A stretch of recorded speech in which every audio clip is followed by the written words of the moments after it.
Kalah dalam perkara jual beli sebuah rumah di Jalan Cempaka Putih, Cempaka Putih Timur, Cempaka Putih, Jakarta Pusat disita petugas jurusita Pengadilan Negeri Jakarta Pusat pada pagi tadi. Meski sempat menolak, namun penghuni akhirnya harus pasrah saat petugas mengosongkan rumah yang dibelinya pada tahun 2001 lalu. Hari ini tetap kita laksanakan bayar sesuai dengan perintah yang ada.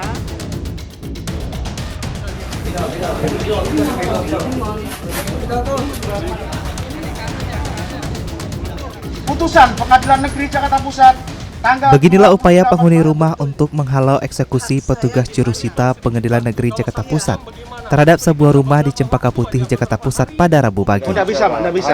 Hari ini tetap kita laksanakan bayar. Meski penghuni sempat melarang masuk dan menutup pagar utama, namun putusan Pengadilan Negeri Jakarta Pusat akhirnya tetap dilakukan.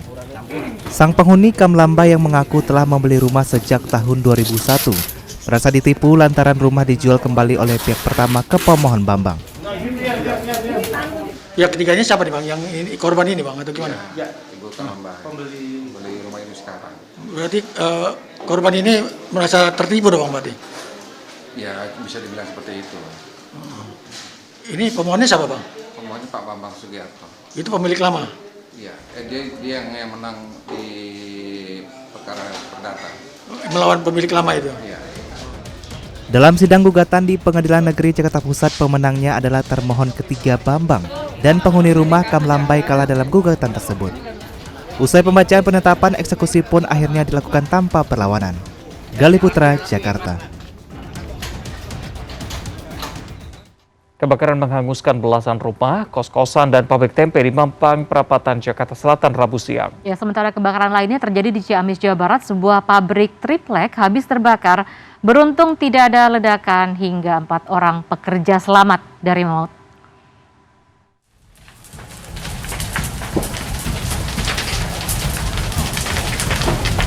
Belasan rumah, kos-kosan, serta pabrik tempe di Jalan Mampang Perapatan 7, Mampang Perapatan, Jakarta Selatan, Rabu siang ludes terbakar. Karena kencangnya tiupan angin membuat kobaran api semakin membesar. Banyaknya bahan material yang mudah terbakar membuat api merambat ke sejumlah bangunan lainnya. Petugas pemadam kebakaran yang tiba di lokasi langsung berusaha memadamkan si jago merah guna mencegah terjadinya perambatan ke permukiman warga lainnya. Menurut warga sekitar, kebakaran diduga akibat korsleting pendek arus listrik dari salah satu rumah warga. Api berasal dari korslet listrik. Oh, itu dari rumah atau apa Bang yang kebakar? Rumah, itu dari rumah. Oh, rumah. Ini yang kebakar rumah aja atau ada yang lain Bang? Itu sebagian warga, kontrakan, kos-kosan. Tidak ada korban jiwa dalam peristiwa tersebut, namun kerugian ditaksir mencapai miliaran rupiah.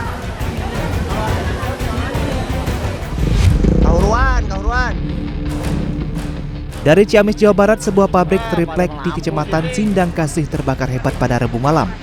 Bahkan kobaran api membumbung tinggi hingga membuat panik warga sekitar. Meski lokasi pabrik cukup jauh dari permukiman, namun warga khawatir api menyentuh kabel listrik. Akibat kebakaran ini, seluruh isi pabrik hangus terbakar hanya dalam hitungan kurang dari 1 jam. Diduga api berasal dari tungku pembakaran yang masih beroperasi. Beruntung tungku tidak meledak hingga 4 pekerja yang bertugas malam lolos dari maut. Asalnya dari mana api pertama kali? Pertamanya dari ruangan open.